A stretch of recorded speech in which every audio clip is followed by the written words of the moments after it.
আব্বা আমার আইফোন লাগবে। কি ফোন লাগবে রে? আইফোন 17। বোকাচোদা বলে কি রে?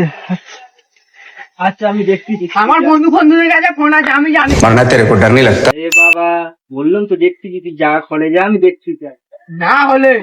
ঠিক আছে, যাই প্রধানের কাছে যাই, দেখি কি হয়। প্রধান সাহেব আসুন। হ্যাঁ শুন, তোমার সাথে আমার একটা কথা ছিল। হ্যাঁ বলুন। 5,000 টাকা লাগবে আমার। रहा नहीं जाता, तड़प ही ऐसी है ना। হয় বলি সবই বুঝলাম। 5,000 টাকা কিসের জন্য নেওয়া হচ্ছে? ছেলে আইফোন কিনবে, সবাই যে আইফোন কিনে দিতে হবে। আইফোনটা তো 5,000 টাকা নয়, ভালোই দাম। 5,000 টাকা হবে না আইফোন? রেখে তো অবস্থানে নিয়ে যাবো, কাপড় করে কথাটা অজি যাচ্ছি।